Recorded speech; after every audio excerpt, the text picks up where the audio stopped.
Testing, testing, one, two, three. Excellent. We can hear you, Alex. Thank you very much. Can you hear me?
Testing, testing, one, two, three. This is a test from the audio from the Zoom. Testing, one, two, three. Testing, one, two, three.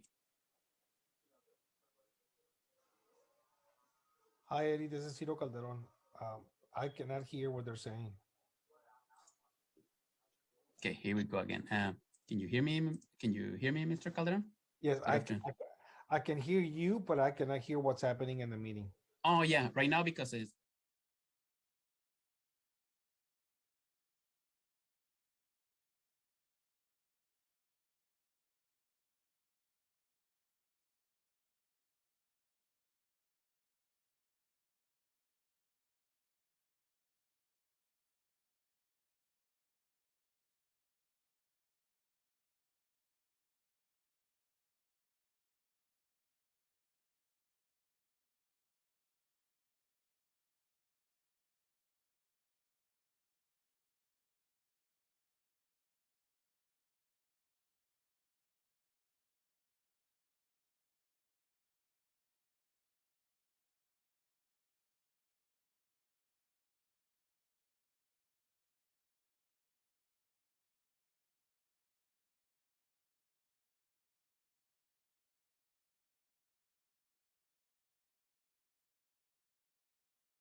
Yes, I can hear you. Test, test. 1, 2, 1, 2. Test. Yeah. Yes, I can hear you. Okay, ladies and gentlemen, good evening. Thank you for attending tonight. We're going to start the meeting. It is 5:03. Thank you very much. Opening items, call to order. Janet? Trustees present this evening are Trustee Romero, Trustee Magallanes, Trustee Alvarado, Trustee Lorenzo Calderon Jr., and joining us virtually is Trustee Ciro Calderon. You have a full quorum. Thank you very much, Ms. Burgos. A2, Pledge of Allegiance. Where's that captain? Can you lead us in? Come on. Lead us in the Pledge of Allegiance.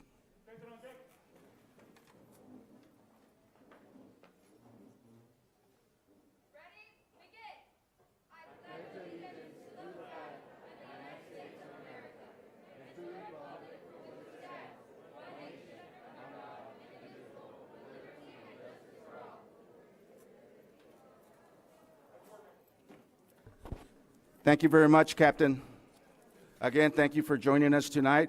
We do have some items or some speakers for non-agenda items, and these are our students that want to speak before the closed session items. So I'm going to go ahead and allow them to speak first because they have to go home and do their homework. So with that said, we'll start with the non-agenda items, and these are all our law enforcement students. Oh, correction, you know what? We have someone online right now. My apology. Presentation B1, Aurora Continuation High School Representative Cesar Cota. We'll go before the comments. Can you put him on? We have Mr. Cota here in the audience. Mr. Cota, feel free to unmute your microphone and turn on your camera if you wish to. Thank you. You're on. Good evening, board members, district office, administration, and general public. My name is Cesar Cota, and this is a report for Aurora High School. Our last report was on October 14th. The first trimester ended November 10th. Some of the staff and students had a lunch with hot dogs, and that was on December 19th. We had an assembly for awards that was held in January. We had the Great Kindness Challenge, and that was from February 7th to 12th. We had posters made, and each day focused on being kind. We had the Safe School Plan that was approved by the School Site Council in January.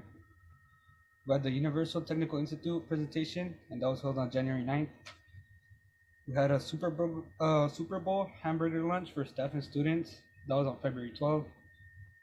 We had IVC counselors that assisted students with applications, which is February 23rd and the 24th. And the end of the trimester, the second trimester, was on February 14th, which is today. Thank you for your time. Thank you, Mr. Cota.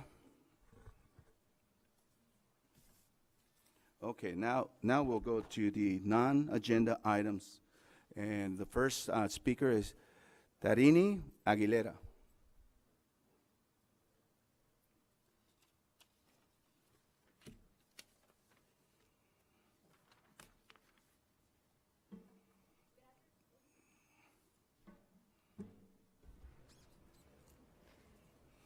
One, two, testing. Okay.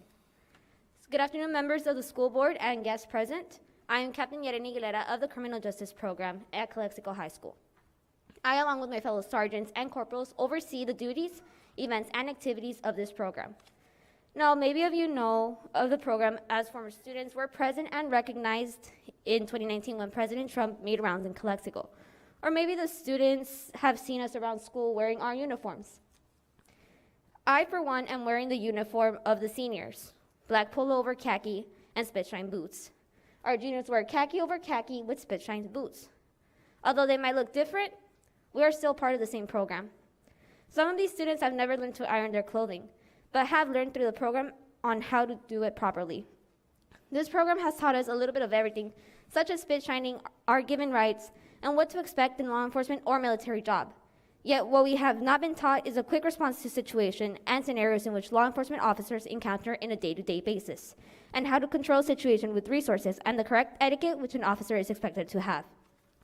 You will hear from our students, from our officers to our members, And with all due respect, we hope that our message gets to you and the parents present today, as you hear not only our concerns, but our lost respect after being deceived.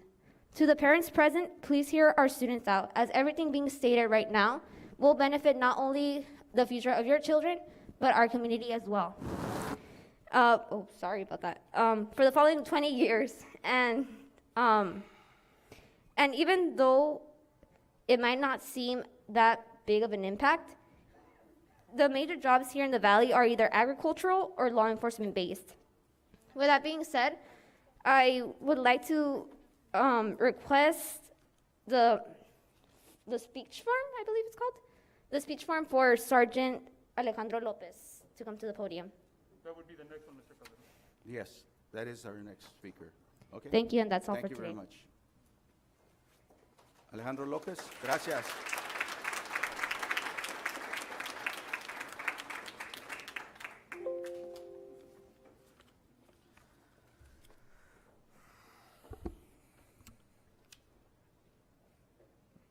What? Good evening, Board of Directors. I am Sergeant Alejandro Lopez of the Calexico High School Criminal Justice Program. Implementing a new tactical system for our program is vital in the growth and development for criminal justice students. Within the Imperial Valley, there has never been equipment available for students to learn of the hands-on experience law enforcement officers face on a day-to-day basis. We need a dedicated program for students interested in law enforcement, and that is what this equipment will do, as I explain further. During my junior year, Mr. Davis was informed that he had grant money for the program to spend, so he did. After discussing what was expected of us and what we should expect next year, the equipment was bought and should be ready for our use in the beginning of our senior year. Yet, I'm already in the second semester, and the equipment is still in storage. Keep in mind that the equipment, which consists of 3 different simulators, one for shooting, one for driving, and a 911 dispatcher, are currently sitting in storage, accumulating dust. If we don't have the resources, then we can't really train our students to their maximum potential. It's more than that. We need students to have access to something that is going to benefit the community in the long run. Our objective is to have the most professional, state-of-the-art, high-tech law enforcement training and evidence processing facility through the use of a $150,000 fireman simulator, a $120,000 driving simulator, a $35,000 911 dispatcher simulator, and a $40,000 evidence processing equipment. Now, I am only listing the amounts to demonstrate that these are not toys or equipment that can be stored away and forgotten. They are equipment used to actual law enforcement training facilities throughout the United States to train their officers. Saying that, keep this in mind. The Calexico Police Department is also interested in training their recruits with our equipment, further showing that this is not a toy. Not only are we not getting the chance to use this equipment, but said equipment is being stored away when there are multiple permanent locations that they can be installed in. 2 being the rarely used teacher's lounge and the book room. And everyone here in this room knows that books don't need to be a climate control environment. Not only am I representing myself, I'm representing the class of 2022. Here are some statements from fellow seniors. Sofia Ochoa, as a senior now, I feel sad because we were basically promised that equipment and it will help us, especially for those going into a career in law enforcement. It will give us experience for our future careers, and it's really devastating that we can't use it. Sergeant Gadiel Villaman also said, from my point of view, since I'm joining the Marines, I feel a little bit upset because I didn't get to practice my shooting, not even the virtual reality simulators or anything. So that's a negative point. Sergeant Paloma Pelayo, also a U.S. Marine Corps recruit, said, I feel mad and disappointed. They left our hopes up to be excited to use the equipment and telling us no. Natalie Pisano, a student, also said, I am mad. We were supposed to go normal for our final year, and it has been the opposite. We have been taken away from our senior activities, as well as this one, that could have helped us in our future jobs if we decided to be in law enforcement. Please aid us in becoming the best version of ourselves to reach a better future. We are more prepared for the challenges we can and will encounter. Thank you all for your time. I await positive feedback in the near future. Thank you. Thank you very much. Cynthia Santoyo.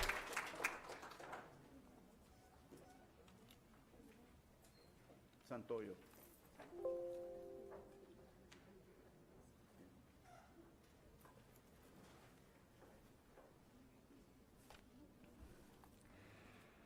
Go ahead, ma'am. Good afternoon. I am Corporal Cindy Santoyo with the CHS Criminal Justice Program. I am here today to represent the juniors and future generations of students in the program.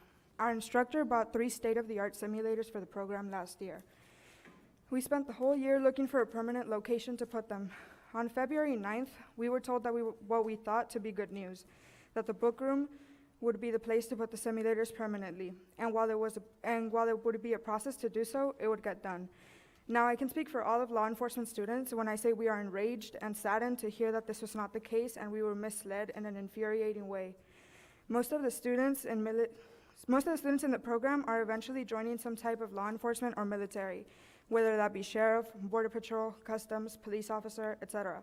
These simulators give us the opportunity to do hands-on training and preparation for these careers. As a youth, it is hard enough to figure out what you want to be when you grow up.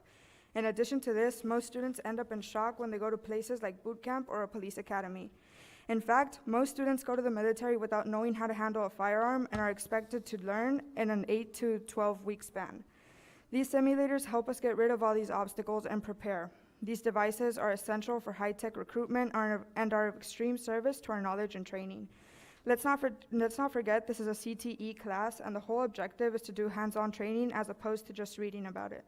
These tools are absolutely necessary for the use of students to further their knowledge and hands-on training in hopes of surpassing their objective career-wise. Saying all this, we demand to be heard. Think not only of the present, but the future and the amount of recruiting this could help us achieve.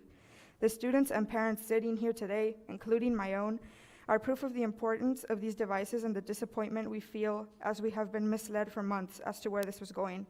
We hope you can see to our reasoning and really listen to what we have been trying to say. Thank you.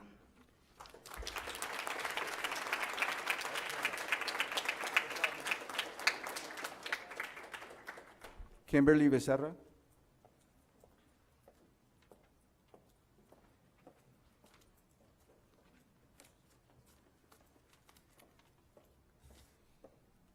Go ahead.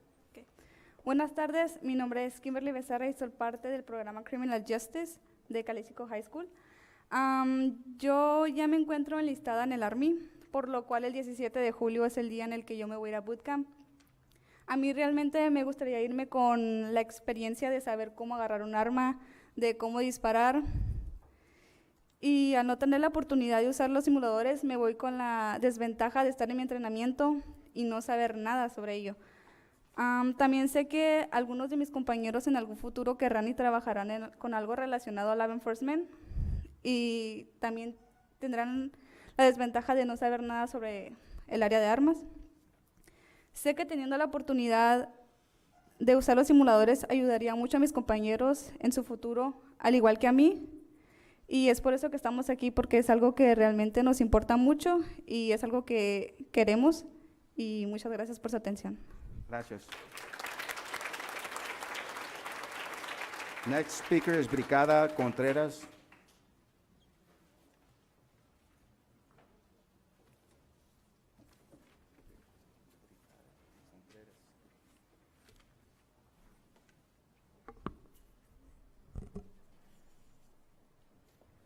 Good evening, Calexico School Board members. My name is Brenda Contreras. I am a senior at Calexico High School.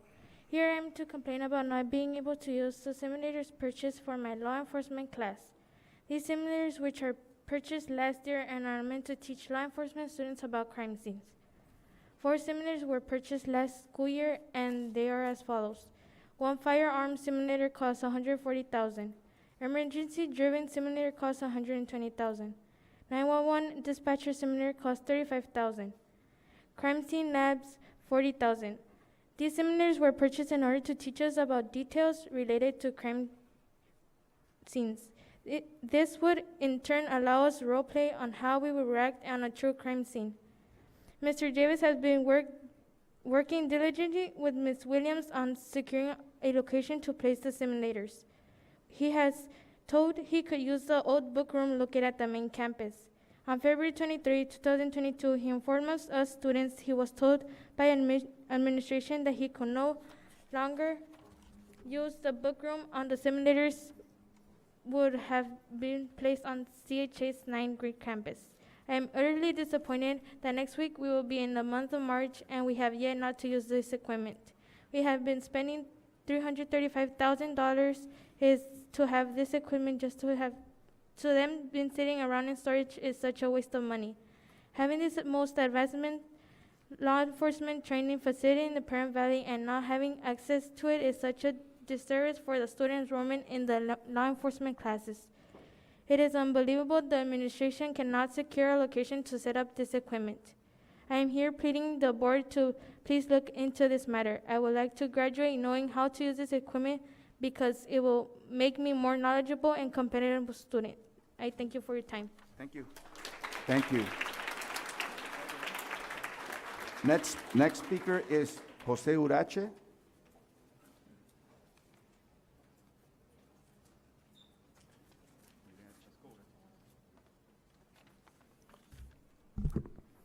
Hello, my name is Jose Huirache. I'm a member of law enforcement. First of all, we came here to be heard. We have been lied to regarding the simulators. Our simulators were promised 1 year ago when we were in distance learning. We were looking for a solution to get the simulators installed, but the decision was made to put them into storage, which is over $350,000 just sitting in a warehouse when the board and administration approved buying our simulators. The firearm simulator has been sitting there for over 9 months, and also if there is going to be storage, it needs to be in special conditions. Since in the warehouse there is no air conditioning, which is going to waste that $350,000.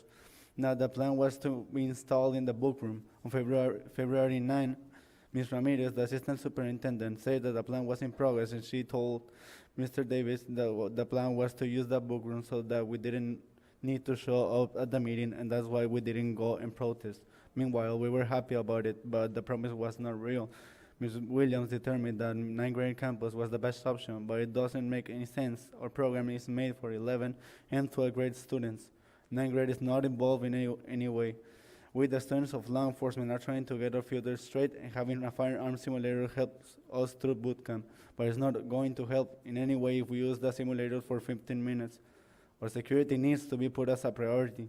We're going to be crossing Encinas, we know that there's a lot of cars going through that area, and a proctor is not going to be able to be there always. It's not practical and not efficient. The best choice was the book room. In 9th grade campus, we're going to need 2 to 3 rooms for 15 minutes to use. Now, we're fighting for the use of these simulators to find a permanent location. Thank you. Thank you. Next speaker is Natalie Pisano.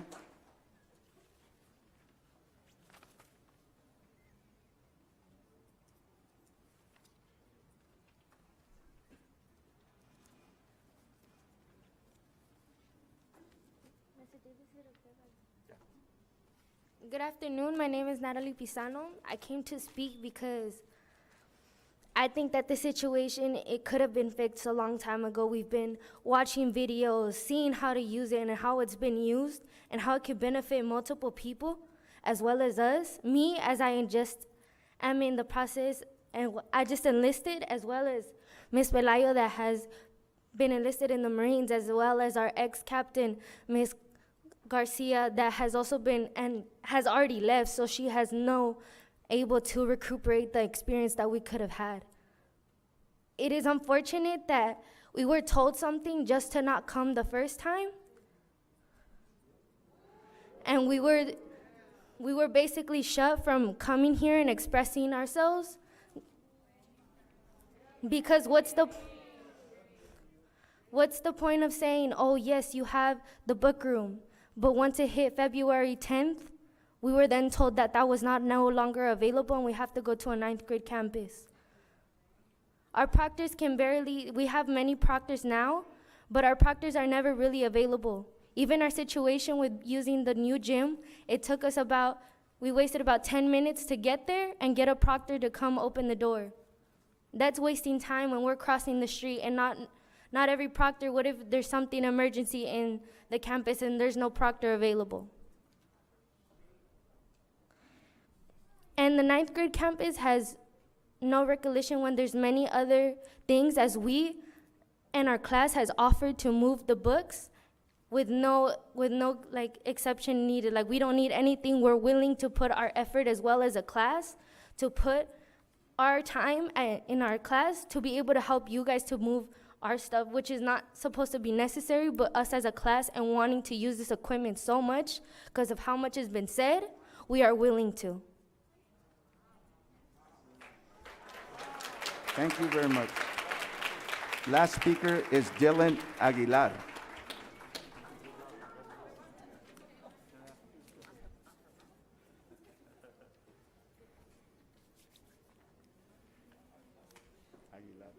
All right. Good afternoon, everyone. I am Sergeant Dylan Aguilar, and today I'm speaking on behalf of Andrea Figueroa, a current Border Patrol member. Yes. My name is Andrea Figueroa. It is an honor to be writing you today not only as an alumni of Calexico High School class of 2016, but as a Border Patrol agent at the Casa Grande station in Arizona. I recall being ecstatic to participate in Mr. Davies' law enforcement program along with his after-school Border Patrol mentorship program, especially because we had the opportunity to get mock training from the actual agents working in the fields. They had the ability to give us real-life scenarios and advice, and I am truly convinced that the training helped me reach my goal of becoming an agent. I remember every day after hours staying with my classmates and being marched, PT'd, and tested to the ground, learning what discipline truly means and meeting great people that guided me to better my future. To make a long story short, I'll just say this. When I left that board interview for my hiring process, agents that did not know me who were present during my interview came out of the room and congratulated me because I was so prepared and well-informed about the job and what being a Border Patrol agent actually entails. My time at the Border Patrol Academy was amazing because I was mentally and physically prepared for what was to come. However, when firearms training came along, the difficulty started. I was 4.5 months into the 6-month-long training when I was sent back to day 0. I was completely ignorant with anything and everything having to do with firearms, and I know that if I had the opportunity the students have now, with the new facilities and equipment, especially the firearms simulator, I wouldn't have struggled the way I did. The firearms simulator is scenario-based training that can not only prepare your students for any law enforcement academy, but also prepare them for real-life scenarios they might encounter in their careers. Hopefully, the new generations and classes at Calexico High School get to experience and take full advantage of the amazing opportunity of the firearms simulator. I am convinced that the real-life scenario-based training will help them excel in the law enforcement careers. Please grant them the proper facilities to do so. But if there's any key takeaways from this message that Agent Figueroa left us, is that we need action ASAP. Thank you for your time. Thank you again.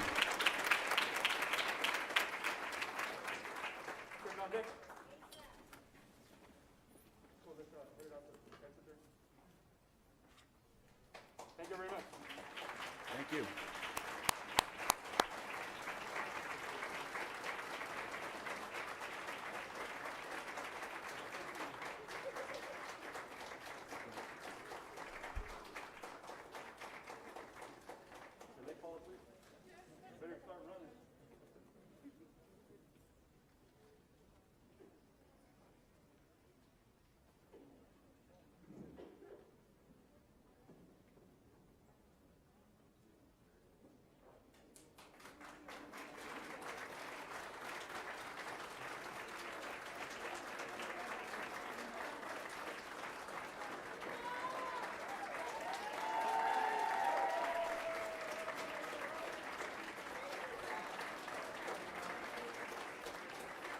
Thank you very much, students. Thank you, Mr. Davis. All right, let's go ahead and start with the closed session public comments. The first one, we have 8 speakers. We're going to keep it to 3 minutes apiece. So the first speaker today is Mr. Bob Nelson.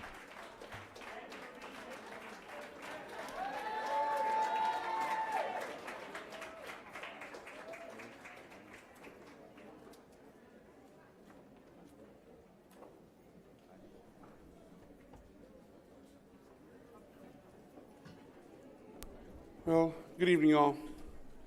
It's unfortunate we're still here at this point in time with no settlement yet on negotiations. It's been 5 years that we've been without a contract. And in the beginning, I know that ACT was looking at 20%. It took you 5 years to even come around and offer anything close to that. And still, there's an issue now with retro. There's something about this board that always gives ACT the shaft. I remember about 15 years ago, I'm not exact on that, but we were in negotiations to get our raise, but we got short-ended because the poor district was in the red. That wasn't our fault, but we got screwed. Now, we're nowhere near the red. Give us what we deserve. Give us our raise. This has been 5 years. It's ridiculous that any school, any district would have to wait and wait and wait like this. Because if you pay up to today, wait a minute, what about the future, the upcoming years? You know, our teachers do not trust this board or the administration. This is where you've put us. It's a shame that we should even have to feel this way. Are you trying to hide something because of fact-finding? Once it hit fact-finding, all of a sudden, boom. You shifted gears, and that's when the 20% popped up. You don't want us to go into fact-finding? I think there's some information in there that you're trying to prevent us from seeing. We're ready to strike. If that's what you want, then let's do it. On a separate note, as I understand is on the list, my name there, yes, you won't have to hear me again after this year, because I am going to retire. But another embarrassment about this district is the incentive you offer your teachers to retire. We're not in the 1980s. 2,500? That's an embarrassment again. You know, you embarrass the kids. You know, they're trying to make accomplishments and stuff. I mean, every which way we turn, there's some kind of embarrassment with Calexico. El Centro, 65% of a teacher's salary as an incentive to retire. How long will that take for the teacher, for the replacement? Obviously, even 50%. Think about it. A teacher's at just call 100,000. The teacher that comes in, the replacement teacher, where's that starting salary going to be? Within 2 years. I mean, how long is it going to take for that new teacher to ever catch up to where the teacher that he or she replaced? That's millions of dollars saved. It's a win-win. So come on, take care of Calexico teachers. Thank you. Thank you, Mr. Nelson. Next speaker is Francisco Arriola.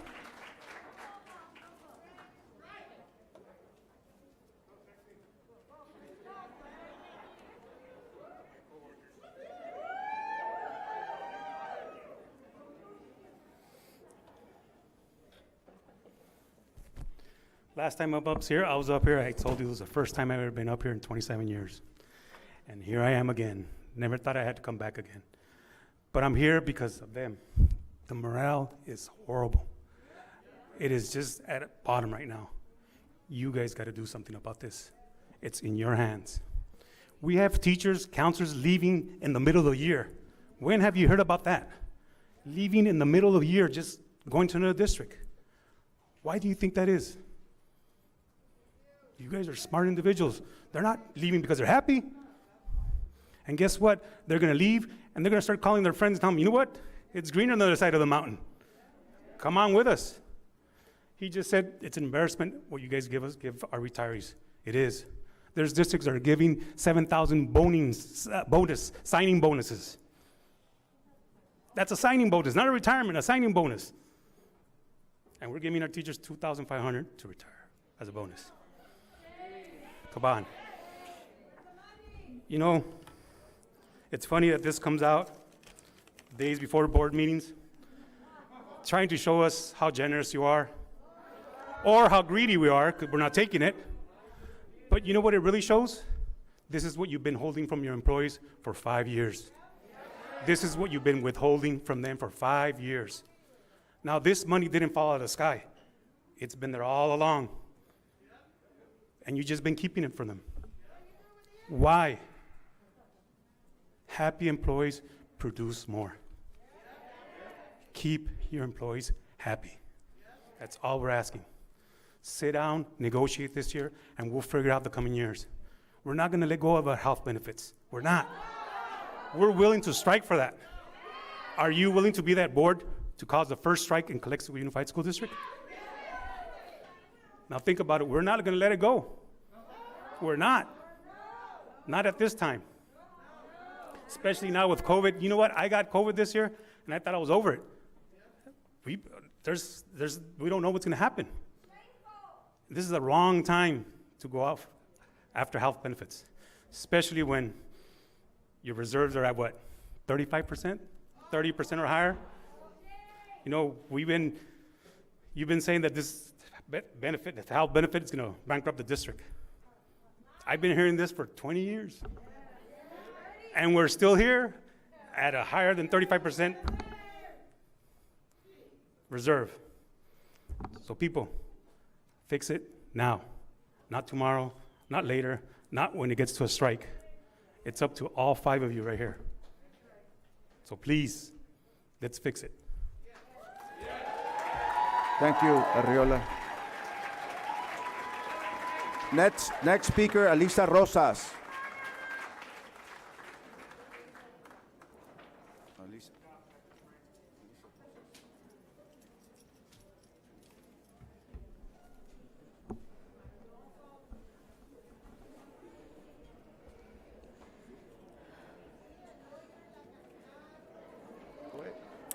Good evening. I'm really disappointed with the board. Time and time again, the district has not only failed the teachers, but us as students. I personally trusted many of you when I would not protest, but I would encourage people to vote for you. And you have disappointed me. Right now, I am embarrassed to say that I'm from Calexico. As somebody who is going to move to New York, they're asking me, how is Calexico like? I've never heard of it. What do I say? I'm here at every district board meeting trying to fight for fair pay.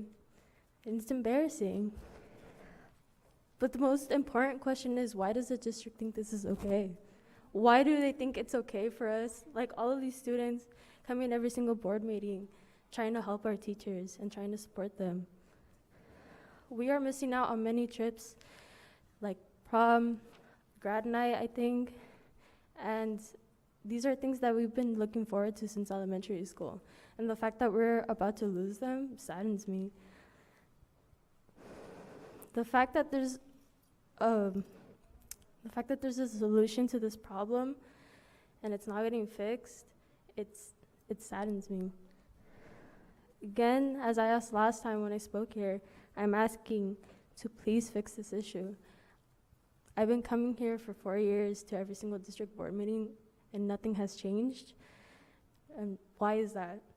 Like you say, as the other teacher mentioned before, you're making these people look like they're greedy just for asking for fair pay. Why? They're not greedy people.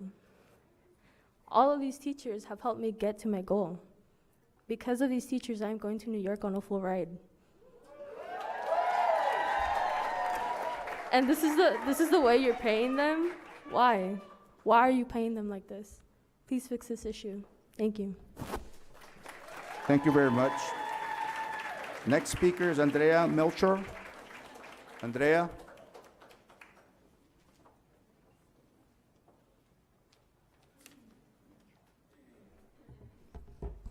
Good afternoon. I'm Andrea Mendoza. I'm a senior at Calexico High School. I wasn't expecting to speak today, but I need to speak. I need to stand up for those teachers who have stood up for me and have given me their unconditional support. It's my turn. For the past years, teachers and students have all come together to speak of the injustice and unfairness of this district. I'm not here to try and instill some common sense and logic into you because that has, in the past, repeatedly failed. I am here so you will listen to me and you will comprehend. I'm here as a student, and I'm here to tell you that teachers are not replaceable. You cannot just replace them for an underqualified teacher and expect the outcome to be the same. You can't replace the affection, the love, the dedication that the teachers in our district have. A teacher can learn to become a better teacher, but you can't learn or teach things like affection and love. Simply look at the ASB advisors. I remember Ms. Rendon wearing herself down on a daily basis for the student body, and I so distinctly remember how her eyes would light up whenever she had a new idea or invention in her mind. That is the love for her students right there. You cannot replace that. Mr. Martinez stays an extensive amount of time, leaving at 10 p.m. on almost a daily basis without a fair compensation. Mr. Martinez is another teacher that listens to their students and actually tries to make us exemplary leaders.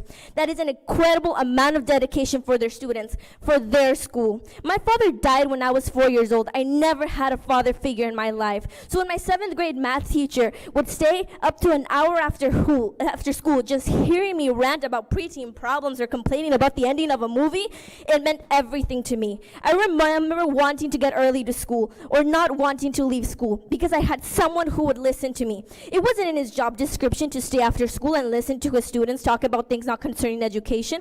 He wasn't getting paid to be a compassionate teacher, but he did it. It was that level of caring for his students that made him have an immeasurable patience.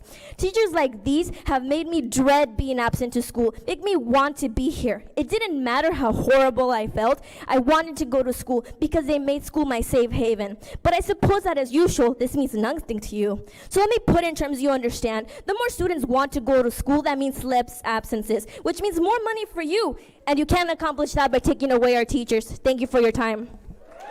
Thank you. Next speaker is Emily V. Emily V.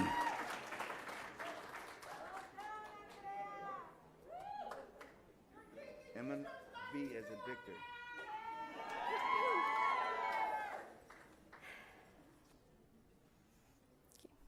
Go ahead, ma'am. Can you hear me? Okay. Good afternoon. My name is Emily. I would like to read my last name. So I'll tell you a bit about my life, even if you all probably don't care. I come from a very broken family: single parent, absent father, legal problems within my family, problems with my sisters. With this kind of background, it would have been very easy for me to follow the wrong people and into drugs or alcohol. But instead, I stand before you as a long-term ASB member, VP of the newspaper and broadcast show, and a college-bound student. I am who I am today because of the teachers I've had throughout my life. The teachers who were there for me when I needed someone. The teachers who made learning so fun that I refused to be absent from school. The teachers who made sure I was okay throughout the pandemic. Teachers like Ms. Rendon and Ms. Flores who made me love English and literature. Teachers like Mr. Montaño, Mrs. Magaña, Mrs. Zavala, and Mr. Garcia who made math such a fun subject. Or even teachers like Ms. Flores, Ms. Pereda, and Ms. Ramirez who listened to me when my thoughts were telling me it was easier to end it all. I am here because of those teachers, here as a member of the community, here as a senior, and here as myself because of these and other teachers who just simply made school a good place where I could get away from my home. I am sad beyond words that you do not have the decency to give a decent pay to the teachers who saved not just me, but many other students during the normal times, but specifically during the pandemic when it was also hard. The teachers deserve not just a decent pay, but even more because of all the help they provide for the students. The students is not in their contract. They do it because they genuinely care about us, which is more than I can say about you, since you won't even do anything to keep our teachers in our schools, our qualified, respected, and loved teachers. It's sad how in my last year, the memories I would be left of Calexico is how the teachers I love so much are suffering for something that has an easy pay. The only thing I have left to say to you is shame on you. Thank you very much. Next speaker is Monica Hernandez. Monica Hernandez.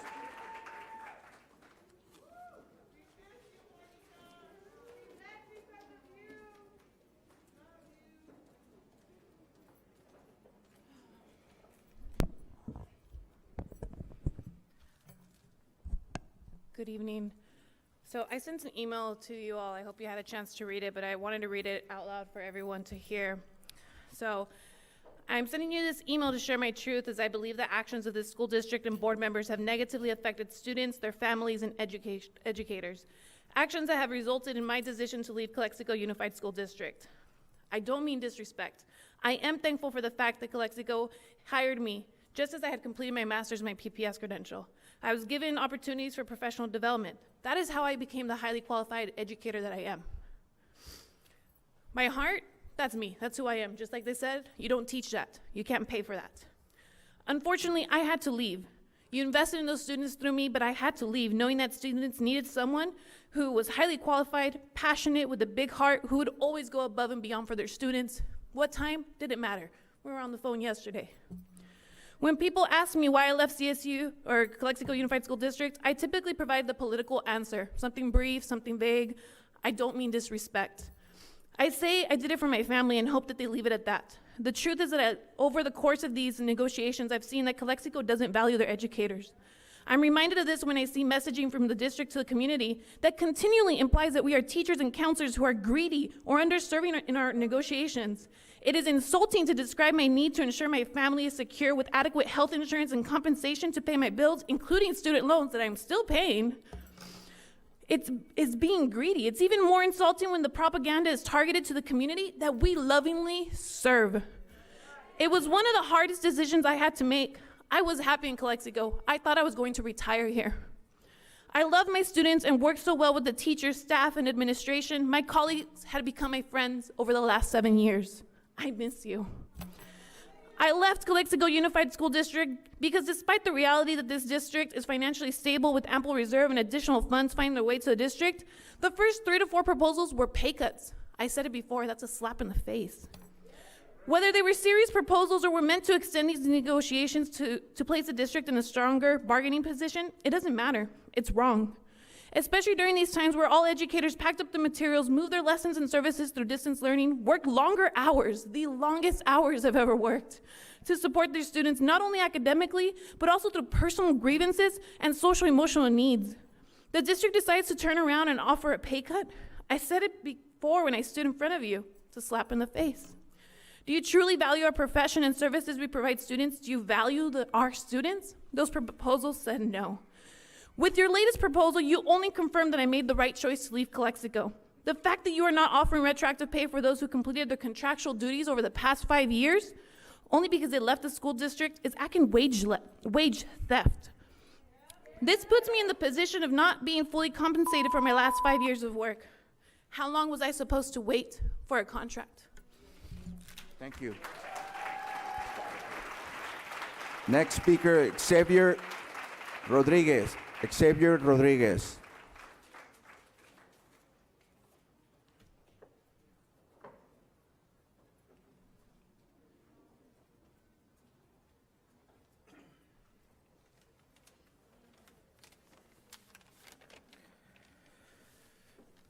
Hello, everybody.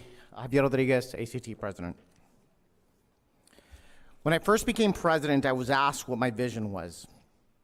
I responded that it was to restore the balance between our union and the district office, to do what I could to help fix the strained relationship between CUSD and its certificated employees. There's no doubt in anyone's mind that this district is in need of healing, but this requires the sincere participation of all invested parties. So I ask, when will CUSD be sending a remind message to its employees and to the community, letting them know that CUSD would like to change the language of their most recent proposal to ACT? Will that message be as detailed as the messages sent recently that included the phrase, "There has been too much misinformation and inaccurate information shared"? In that message, will CUSD explain how much money they have spent on attorney fees over the last few years? Will the message explain that while many students, that there's still many students that sit on broken chairs and broken tables at their schools? That while this has happened, the district office has some of the best furniture money can buy?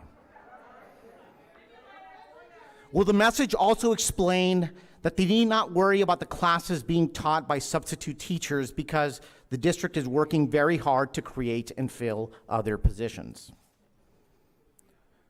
What is this board doing to ensure that our current problems are fixed? When do promises stop being words? I've heard people come up here in the past and ask all of you what your vision is for this district. Is it this? I hope not. We continue to be a district in need of the leadership that can help us heal. I've asked you all before if any of you are ready to heed that call. I ask you once more, will any of you be the leaders that we need? Thank you. Thank you, Rodriguez. Next speaker, Zoe Garcia.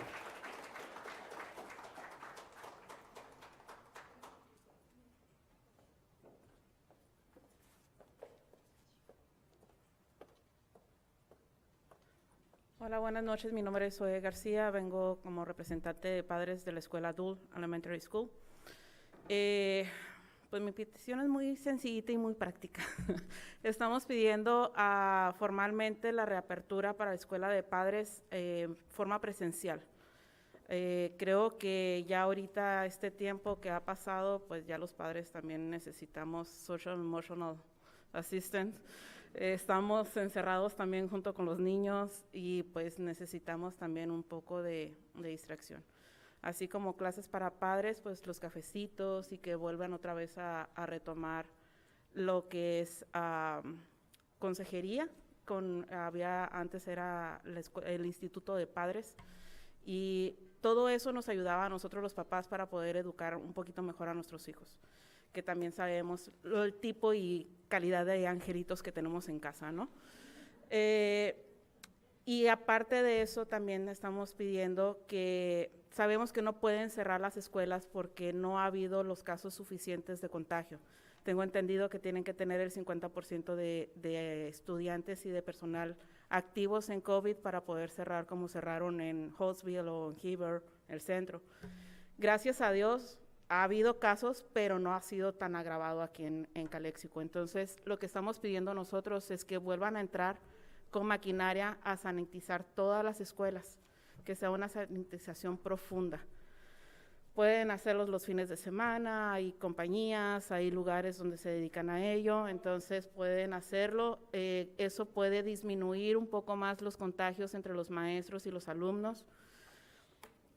Y pues, ya que veo que hay mucha comunidad de padres presentes, o bueno, había comunidad de padres presentes, quiero extenderles también la invitación a que se unan a Concilio, que se unan a las escuelas de padres, que se unan a los grupos que se está formando desde el distrito, que vayan a consejo, que vayan a Concilio, que vayan a los cafecitos, a los institutos, porque eso también es una forma de apoyar.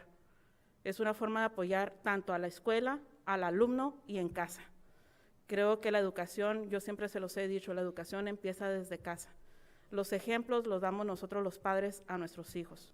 Entonces, si ya estamos aquí representando como la sociedad y dándole el apoyo a los maestros, también hay que empezar a dar el apoyo en cafecitos, en Concilio. Acérquense, no mordemos las personas que estamos en Concilio. Los directores no nos regañan, no nada. Acérquense y conozcan un poquito más sobre fondos, sobre actitudes, sobre planes, recursos que se tienen, porque somos un Title I, porque vamos a hacer el cambio, porque hay las inasistencias. Todo eso es bien importante que nosotros los padres conozcamos, porque la formación empieza desde casa para poder que ellos que están aquí sentados ahorita puedan llegar a la universidad con buenas calificaciones, que tengan sus títulos limpios y que tengan una reforma educativa buena. Entonces, por favor, únanse y pues sería todo por mi parte. Gracias, señora García. Next speaker is Kim Young. Kim Young.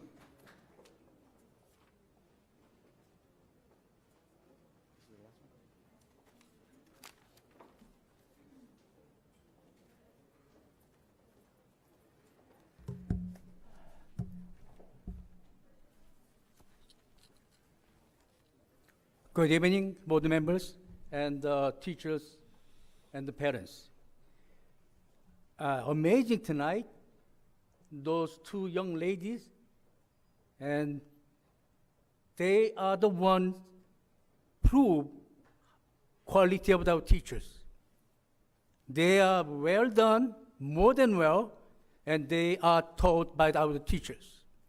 which is you guys humiliating the teachers, but they still doing their job.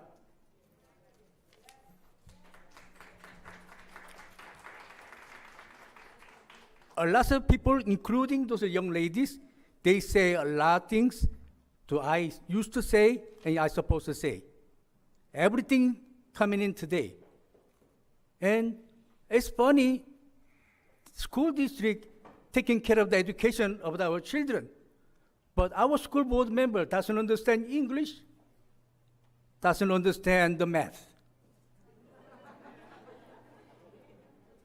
Teachers, don't be lazy. Teach them how to read English, how to understand, and how to running the business and the math. They don't. That's why they're messing up all the money, and they spend over $12 million lawyer and consulting. And at the same time, they don't have money. They have excessive expenses with the Medicare, medical insurance.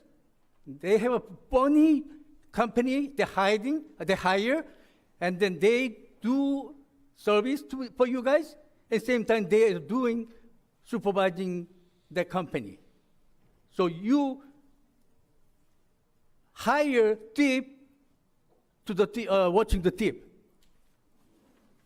So there's so much expenses, medical insurance cost over you guys. I was trying to digging into. They threatened me, I'm gonna go get criminal cases. So our school district, they don't care about our education and about our teachers' condition, how they can teach our kids better. They're only focusing in how much the money they can spend, and how much they can pay the well for the administrator, to all the work for the school board, and they don't care about the teachers and children. 2009, I was standing up here because my son asked me to help the teachers. And getting worse. That time, the school district had money, region say, we don't have money, we don't receive enough money.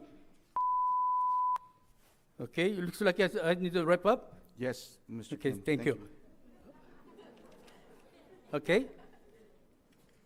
Lorenzo Calderon, Enrique Alvarado, Ciro Calderon, Margarita Magañas, Richard Romeros. You are failed to be board members.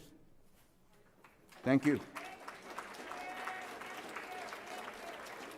Last speaker, Irma Farfan.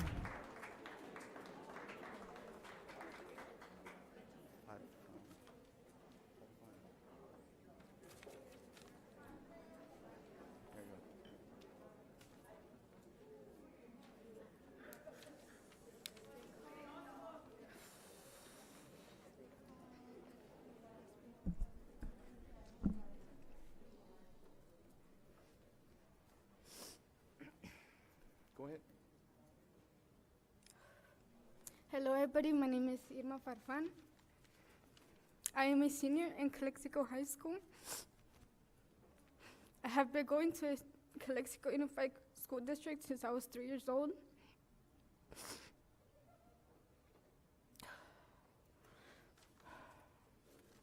I don't think it's fair how you guys are treating the teachers because they do so much for us. They do so much for me. They did. And they keep doing so much for me. I am an ASB member. I am a yearbook member. And this senior year has been the worst. And I know that it's all thanks to you guys. Because you guys are making everything so hard on us. Because it affects the students as much as it affects the teachers. It affects me as much as it affects them. My mental health is getting so much worse because you guys don't want to do the right thing. Because I care. I care about these people. I care about my teachers. I want to see them happy. I want to be happy, but you guys are not letting me be because I am also stressing out in what is going on with us, the students, and the teachers. If they go to strike, seniors will lose their activities. Do you think that's fair for me? What have I done to you guys to receive this? What have I done to you guys? Why does it have to fall on me too? Not just them, us, the students too.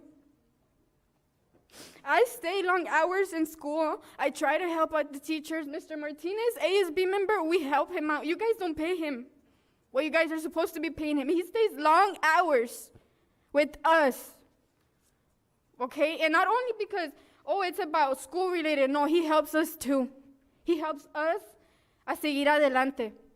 He helps me. So why don't you guys want to do the right thing and stop the students getting affected by you guys treating the teachers? Because teachers are a big role in the students' lives, and you guys don't see that. And I am so sorry that I had to cry, but you guys are making this year the worst year in my high school. And it was supposed to be the best.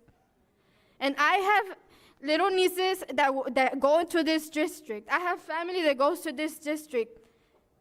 Maybe I should just tell them to move, not be in here.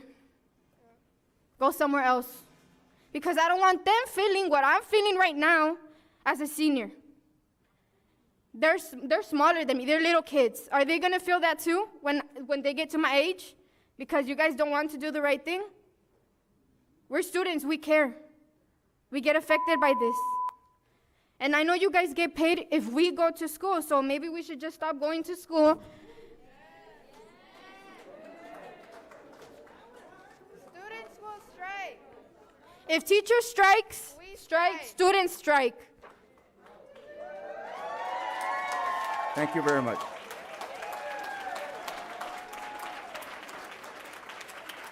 Thank you again to all the speakers. Announcement to convening into closed session. Thank you very much.